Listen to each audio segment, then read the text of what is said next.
வாழ்க வையகம், வாழ்க வையகம், வாழ்க வளமுடன். குரு வாழ்க, குருவே துணை. ஆசானவர்கள் நம்மோடு சுக்குமமாக நிறைந்து இன்றைய சிந்தனையை மிகச்சிறப்பான முறையில் வழங்குவாராக. இன்றைக்கே நாம் சிந்திக்கக்கூடிய சிந்தனை பொருள், மருத்துவரின் மனதை மாற்றிய மகான். மனிதனுக்கு வர்ற துன்பங்கள் ரெண்டு வகை.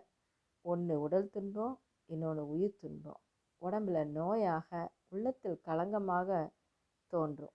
இதெல்லாம் மனித வாழ்வின் நோக்கத்தை சிதைக்கக்கூடியது. ஆரோக்கியமான உடம்பும் குணநலமும் பெற்றால்தான் வாழ்வின் நோக்கத்தை நாம் நிறைவு செய்ய முடியும். உடல் நோயை குணமாக்குவரை மருத்துவர்னு சொல்கிறோம், உள்ள நோயை குணமாக்குபவரை குருன்னு சொல்கிறோம். ரெண்டு பேருமே ஒரு ஜீவனோட துன்பத்தை போக்கும் இறை தூதுவர்கள்னு சொல்லலாம். உடல் மற்றும் உள்ளத்தின் துன்பம் போக்கும் இந்த ரெண்டு கலைகளையும் கற்றவர் அருள் தந்தை ஆசான் வேதாத்ரி மகரிஷி அவர்கள். ஒரு மருத்துவர் பட்ட துன்பத்தை எப்படி நீக்குனாங்கன்னு அடுத்து அந்த கதையை பார்க்கலாம். 1956ஆம் ஆண்டு சென்னையில் ஒரு அன்பர், அவர் ஆங்கில மருத்துவர், மகரிஷியை நல்லா தெரிஞ்சவர். பெண்பால் எண்ணத்தால் ரொம்ப துன்பப்பட்டு கொண்டு இருந்தார். தன் மனைவியை மட்டும் அல்ல, எந்த பெண்ணை பார்த்தாலும் அவர் மனசில் கட்டுப்படுத்த முடியாத ஆசை. ஆனாலும் அவருடைய உள்ளம் இதிலேருந்து விடுபட வேண்டும் அப்படின்னு இடைவிடாமல் முயற்சி பண்ணிக்கிட்டு தான் இருக்குது. மூளை செல்களில் ஒரு ஆசையில் பழக்கி மேன்மேலும் அதில் மேல்பதிவு கொடுத்து கொண்டே வந்தால் மனுஷனுக்கு இந்த மாதிரி கட்டுப்படுத்த முடியாத ஆசை உண்டாயிடும். உடம்பு செல்களெல்லாம் செயலாக்கத்தில் ஈடுபடுத்திடும். அந்த மாதிரி பழக்கி கொண்டிருந்த அந்த மருத்துவ அன்பரும் மகரிஷிக்கிட்ட ஆலோசனை கேட்குறார். ஐயா, இந்த சிக்கல்ல இருந்து விடுபட தாங்கள் தான் உதவி புரிய வேண்டும்.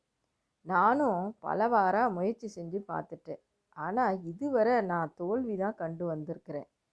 இதுக்கு தாங்கள் தான் ஒரு வழியை கூறணும் அப்படின்னு அந்த மருத்துவர் கேட்டாராம். அறிவு வழியே சென்று பழகியவங்களுக்கு பாவனை வராது. பெண்ணை தாயாக பாவி என்று சொன்னால் காரண அறிவு அது என் தாய் அல்ல அப்படின்னு தான் சொல்லும். அதனால் அதில் தோற்று போயிடுவாங்க.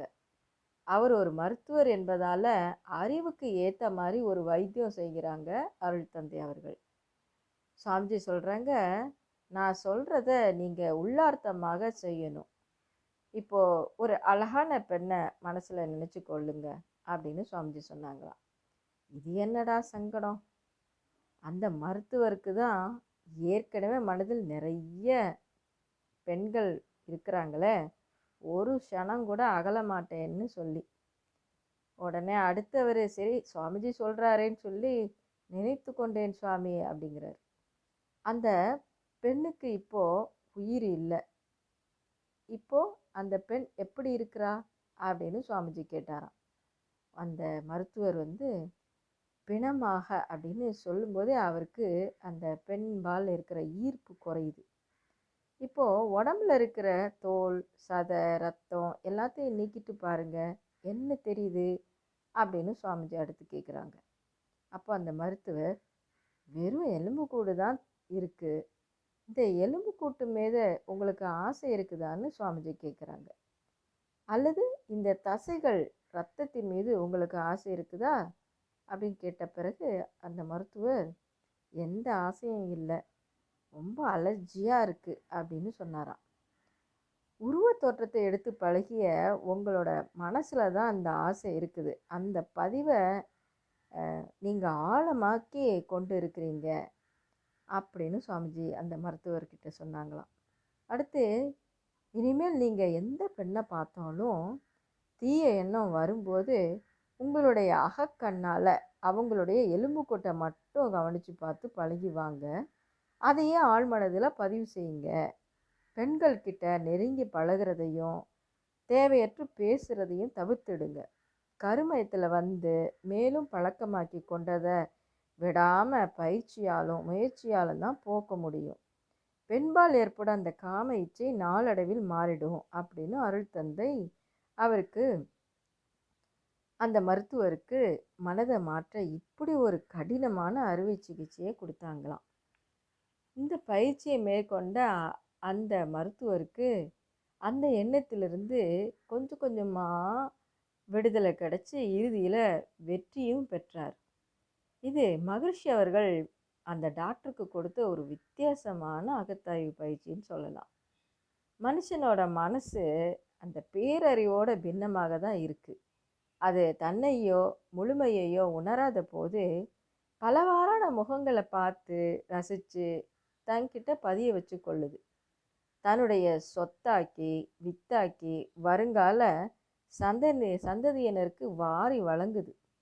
வினைப்பதிவாம் சுமையை விடுத்து தூய்மை பெறவே நினைவாய் உடல் எடுத்தே நிலமீது விழுந்த பின்னே என்னை மறந்தேன் எந்தன் வினை மறந்தேன் இறைவா உனை மறந்தேன் ஆனால் நீ உள்ளுணர் என்னை மீட்டு என்று உடல் எடுத்த நோக்கத்தை உரைக்கிறார் அருள் தந்தை. வாழ்க்கையில் துன்பங்கள்லேருந்து மனுஷன் விடுபட மனசை எப்பயும் விழிப்போடு வச்சுருக்கணும். அதுக்கு தவமும் உள்ளே இருக்கிற கலங்கங்களை போக்கிக் கொள்ள அகத்தாய்வு பயிற்சியும் சுவாமிஜி வலியுறுத்தி சொல்கிறாங்க. நாள்தோறும் செய்கின்ற பயிற்சி தான் மனிதனை மாற்றுது. பயிற்சி செய்யாமல் தர்மத்தை உபதேசிக்கிறதுல மட்டும் மகிழ்ச்சி கொள்வதால் எந்த பயன் இருக்குது? ஒரு பயனும் இல்லை.